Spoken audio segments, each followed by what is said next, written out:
Guy, comme vous savez, le Kabbalah est d'une importance capitale. Mais je voulais vous raconter le Kabbalah d'une certaine manière parce que peut-être beaucoup... Alors, il faut que je fasse attention à ça. Beaucoup ne savent pas vraiment, ne se rendent pas compte à quel point le Kabbalah est important. Je sais que j'ai tendance à le répéter, mais je me dis que c'est pas plus mal de répéter. Au moins, il vaut mieux deux fois qu'une.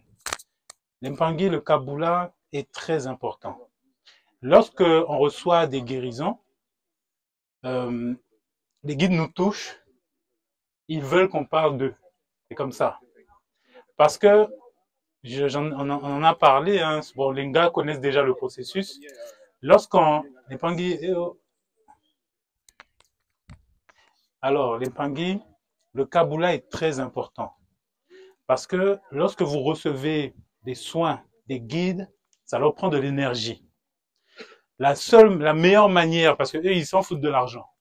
Ils prennent pas l'argent. Nous, on a des locales à payer, des trucs à payer, de l'essence à payer. Eux, ils ont pas ça. Eux, ce qu'ils prennent comme salaire, c'est le Kabbalah. Ça veut dire, c'est le matondo.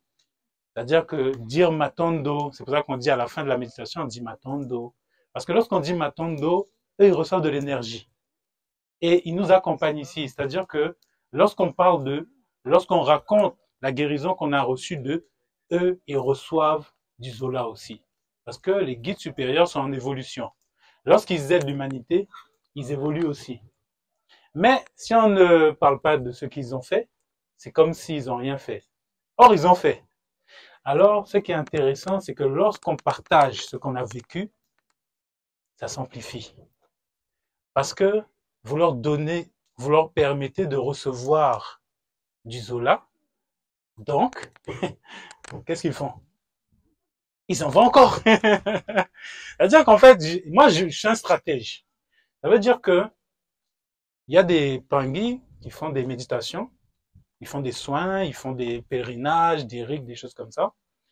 Et moi, j'ai compris que pour que ça s'amplifie, il faut en parler. Donc moi, ce que j'ai fait, vous me connaissez, je parle parce que je reçois. Vous devez comprendre ça. Tous. Ceux qui n'ont pas compris ça ils vont dire, ouais, mais moi, j'avance pas trop. Mais toi, tu fais pas de Kabbalah.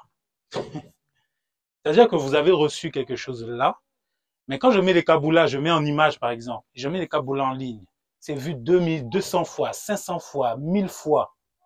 Ça veut dire que les guides reçoivent. Donc, vous recevez aussi. Je réfléchis à ce que je fais, hein. C'est-à-dire que je mets les Kabbalah en ligne, c'est pas par hasard. C'est pour que la guérison continue. OK?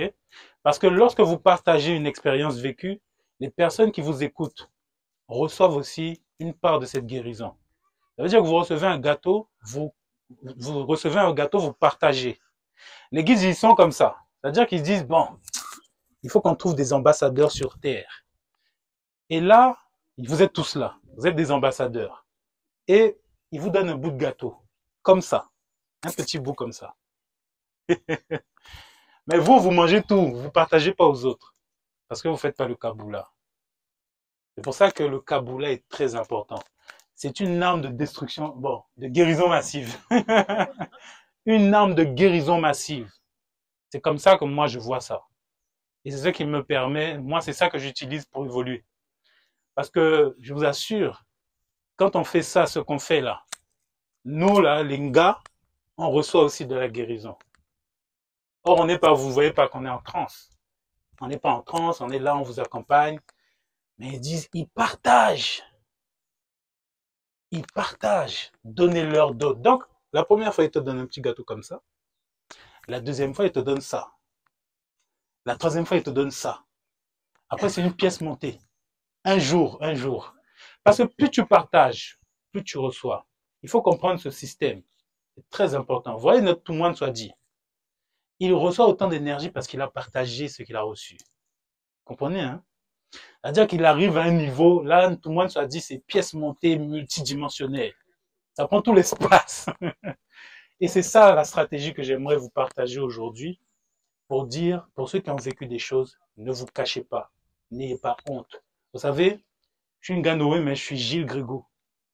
Je suis quelqu'un qui a grandi, j'étais infographiste, j'ai des amis, j'ai des contacts, j'ai des gens qui me connaissent.